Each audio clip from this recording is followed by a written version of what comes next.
Happy Valentine's Day. From Barbie's dream closet to Donatello's desserts to the sweet sounds and serenades of Adele, we're going to show you a lot of love on Off Duty today. Hi, I'm Wendy Bounds. Now, you know they say the way to your heart is through your stomach. Celebrity chef Donatella Arpaia, she should know she is cooking up romantic desserts you can eat tonight or any time of the year. Let's take a look. I'm here with Donatella Arpaia, celebrity chef, judge on popular TV show Iron Chef, and owner of Donatella Restaurant in New York City, and she's here to tell us how to add some romance into our life this winter. You know, it's cold out there. We got to get cozy and you know, bring some love to the table. So, a way to a person's heart is through their stomach, right? Man or woman, I think. It is, and I think when it comes to special occasions and showing someone that you love, the fact that you've gone out of your way and actually made it from scratch, even if you've never done it before, really shows that you care, instead of just going to the corner and buying that box of chocolates. Anybody can do that, but this really, and takes it the extra step. That upsets women because it shows little last-minute thought, so don't do that, gentlemen. Right. Tips for the men out there. First, you have to set the mood. Okay. Candles. Back it up. Flowers. They're inexpensive, but they always work. Really, lighting, nice and low. One of my favorite desserts to make it's in my cookbook, is white chocolate risotto. And pastries are usually a very precise art, but this isn't, which is what I love as a cook. And it's basically following the same recipe for a savory risotto, except you're replacing the salt with the sugar and white chocolate, and it's really, really simple and so delicious. We have some citrus and chocolate, and I love to present it in a martini glass, so it's kind of, you can feed each other. Absolutely. Now, how far in advance can you make this? You can make it a day or two beforehand, yes. One of my other favorite is the cannoli. It's always a favorite, and you can actually, we make our shells homemade, but you can buy them, and they're really good quality, and the filling is such a simple recipe. So with a little ricotta and sugar and citrus, it's really, really easy to make. You can fill them together. It's very romantic. A recipe that I have in my cookbook, which is a lot of fun, is what I call the Prosecco float. You just take a melon baller and some sorbet, melt it a little. Just like his heart will be melting at the moment. Just fill it up. And this is just such a great sheet. What do you think? Instant dessert in a glass. Yeah. Are you like Martha Stewart? Do you break out a glue gun? Okay. You know? I don't break out a glue gun because everything I do has to be really simple. A glue gun? I don't know about that. But I tried. Can you make a paper heart? I think I could do that. Okay. I think I paper heart, you can get your loved one's initial or letter, cut it, and it becomes a stencil. You put it on the cake, and you take confectioner's sugar, or something else that I love is edible gold dust that you can buy in a store or art department. And now what do? I just go ahead, sprinkle away. Okay. Go crazy. Woo. And just going back to your point about the berries, with chocolate they always make such a good compliment. And the sparkling beverages as well. Okay, more? No, Are we good? Now lift up the heart. There you go. That is great. Isn't that fun? Yes. So a beautiful way to dress up a simple chocolate dessert. And for a party, that would be even great too. If Absolutely. You're having a little Valentine's soiree. Absolutely. I know you have these roses here. Yes, you roses. can decorate with those as well. You know, right? a lot of times I've actually, at the last minute, decorated the table. Just spread them around. I've even, in place of strawberries, spread them around the cake, and they just make such a beautiful decoration. All right, well, this is so elegant and sweet. I love it. I can't wait to dive in. Are you going to make I'm going to. chocolate cake for your loved one? I'm taking notes. All right. I'll let you know how it turns out. Wonderful. And if you don't have time to churn out an elaborate meal, then you can impress your love with this super sophisticated but super speedy meal from Kitty Greenwall. She's showing us how to do slow food fast. Hi, my name is Kitty Greenwall and this is Slow Food Fast. Today we're making striped bass, a slaw, a pink peppercorn vinaigrette, and it's all gonna be topped with ruby red grapefruit segments. And this is from Michael Schwartz in Miami, Florida. The oven is preheated to 450. What I'm gonna first do, slice the red onion. You want a 1/4 cup, very thinly sliced. If you have a mandolin, it's better. If not, it's no big deal. So once you have about a 1/4 cup's worth, you are going to put it in an ice water bath. That's going to take off some of the bite. Okay, dump that in. Put in 6 ice cubes, you know, a whole bunch of ice cubes. Fill it up with water and let it sit aside. Okay, prepare the fish. This is an oven-proof non-stick pan. Turn the heat up to medium-high. Put in 2 tablespoons canola oil. The fish has been filleted, and in an ideal world, you want them to be about 1.5 inches thick. I'm gonna salt it quickly, and what you really wanna do right now is season, especially the skin side, because that's what you're gonna lay in. Now the pan is hot, and you can tell because you swish it around, it's glistening. You can cook this in batches, because these are relatively big.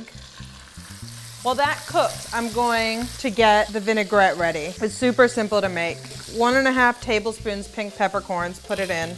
2 tablespoons rice wine vinegar. 1/2 teaspoon agave or honey. And then 2 tablespoons canola oil. 2 tablespoons olive oil. All right, I'm gonna pulse. Okay, that's done. With fish, if it pulls away naturally, then that's good. You want it to make sure it's crisp. You can just gauge by the doneness along the side. Don't disturb the pan. I'm gonna transfer it to the oven and let that cook for 6 minutes. Now we're gonna assemble our slaw. It's equal parts radish to onion. So trim off both ends. Cut it as thin as possible. You want about 1 teaspoon minced chives. Dump that right in. Drain the onions. Okay, here we have the makings of our slaw. I'm just gonna use my fingers and toss it. I'm gonna pull out the fish and plate. So it should be super crispy, which it is. And you dress the slaw. I've cleared everything away, and I'm just gonna show you how you cut the segments or you supreme a grapefruit. And then cut along the shape of the fruit. You can follow the pith, the line of the pith. So it's now peeled, and I'm gonna supreme it. Work over your bowl, because the juices you do want, and you just follow the lines that are there. That's it. See how quick that was? The slaw is nice and dressed. Top it with a few grapefruit segments. You take your vinaigrette, you drizzle a little over. You can add an extra drizzle of olive oil if you like, or a squirt of lemon.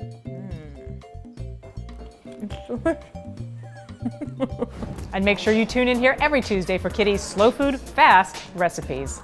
You've picked out the flowers, you've picked out the chocolate, but if picking out the perfect wine is still stressing you out for tonight, our own Will Lyons at the Wall Street Journal, he's here to your rescue. The annual romantic odyssey is approaching. Valentine's Day. A time to woo your loved one with flowers, chocolates. It goes without saying, dinner for 2. But when the smooth-talking sommelier approaches with a weighty wine list, which wines does the aspiring lover choose to evoke Cupid's arrow? To lend a helpful hand, we have come to one of London's most iconic restaurants, Bibendum, to pick our 3 wines for Valentine's Day. Nothing is more romantic than a chilled glass of salmon pink, delicate rosé champagne. Now, Veuve Clicquot is one of the more luscious styles. It has a heavy Pinot Noir dosage, which gives it this wonderful brioche character. It's also very bright and fresh. The beauty of this wine is you can serve it before the first course and aperitif, but its acidity and brightness will mean it will match well with most seafood dishes.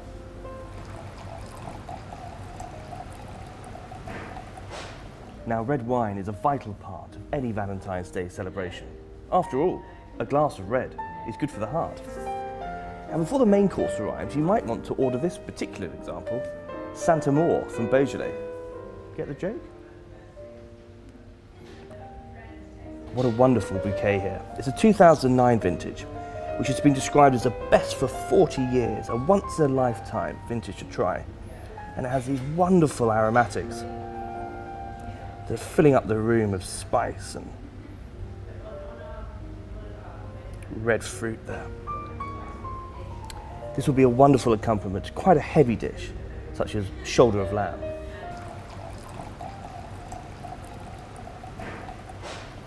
What a sweet way to end your Valentine's Day evening, with a glass of something sweet, but not too heavy. So I've gone to Piemonte and chosen a Moscato. What a luscious, heavenly nectar this is. Notes of peach and apricot. Gentle sparkle. And the beauty is it's only 5.5% alcohol, which means it's a perfect complement to a dish such as strawberries and chocolate. a wonderful way to end a perfect Valentine's Day evening. Happy Valentine's Day. If your preferred romance is shopping and fashion, you are not alone. And now you could be the inspiration for the next Oscar de la Renta collection. How does it work? Elizabeth Holmes, she has been tracking all this down at New York's Fashion Week. There's going to be, after the live stream, there's going to be a video of Mr. de la Renta announcing the board, which is what they're calling their version of a digital inspiration board. It's a lot like Pinterest. If you use Pinterest, you know you can sort of swap images. Here they're asking anybody who's interested to upload an image or a video to inspire his resort collection. And this will be on a constant live feed in his office through May when the resort collection will be shown. So they're not actually asking for you to draw, to sketch something for a design. It could actually just be anything that inspires you, is that right? Anything that you see is really Oscar-like. You know, I mean, his Twitter person, her name is Erica Behrman, she often posts vintage photos or pictures of Audrey Hepburn or Grace Kelly or something that's really glamorous and very Oscar. And so they're hoping it doesn't have to be anything original. It can just be something that you see out there in the world and you think, my goodness, this would make a great inspiration for Oscar's collection. It's you streamed live in Oscar's offices 24/7. To get access to you know, he's this, you know, very famous designer. And you think of him as a more stage designer, but I assume this is actually them trying to move away from that image just a little bit to get a new generation? I think so, and I think that they're trying to, you know, cultivate these brand ambassadors is what they call them, and get people that are really enthusiastic about the brand, even if they may not be able to ever afford, you know, a $5,000 ball gown, which Oscar's known for. So it's a chance to sort of open it up and make people feel like they have a piece of the brand. And I think it's really interesting that, you know, they're having a conversation. It's not just them tweeting, you know, things out one way. This is them sort of now taking a breather and having people send stuff to them. For many girls, love of fashion starts early, and it often starts from Barbie's dream closet. You can see it come alive right here at New York's Fashion Week. Mattel, and specifically Barbie, have been part of Mercedes-Benz Fashion Week since about 2009, when Barbie had its flashy runway show to celebrate her 50th birthday. This year, we got a sneak peek at her dream closet on the first night that it opens. I even got to try on some of her clothes. Users can use augmented reality technology to try on fashions from Barbie's and Ken's closets. Is it from all eras? Is it recent looks? Sure, we did a collection of vintage and current looks, so you'll see everything from the iconic black and white Barbie swimsuit all the way down to a recent DVF, Diane von Furstenberg wrap dress, as well as Ken looks from 2011 when Barbie and Ken reunited. So Mattel has been part of Fashion Week for some years now. Tell me about what you're doing this year. So this year is all about giving people a sneak peek into Barbie's closet. Barbie has the most amazing closet in the whole wide world, and we're just sort of opening up a portion and giving people a peek as to what's inside tonight. And what are some of the things we're going to get to see? You're going to see some of her amazing fashion, some of her amazing shoes. You're going to see an environment that we really tried to represent and capture what Barbie's closet really looks like at her home. Golden Dream Barbie, and what was her name? Loving You Barbie. I think she's from like 1983. My favorite Barbies. Yeah. What's your favorite Barbie? My favorite Barbie was probably Superstar, but I also have an affinity for CEO Barbie. We launched CEO Barbie in the 80s. 1984. That's right, 1984. Very good. Women were just starting to break through the glass ceiling, or as Barbie calls it, the plastic ceiling. And before the night is over, how about a serenade from Adele? Before the Grammy Award-winning artist shared her talents with the world, she shared them with us right here at the Wall Street Journal. Let's take a listen. Baby, I have no story to be told, but I've heard one on you, and I'm gonna make your head burn. Think of me in the depths of your despair, and make a home down there as mine sure won't be shared.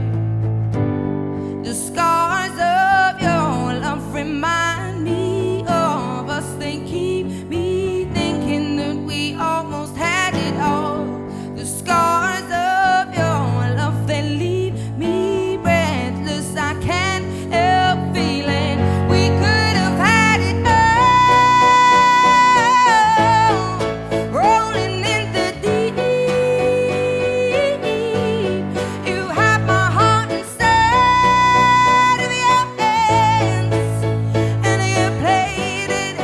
Well, that's it for today's WSJ Off Duty. I hope you'll click to subscribe. Don't forget our comments section, and I hope you'll hit like. I'm Wendy Bounds. Join me on Facebook and Twitter, and I'll see you tomorrow.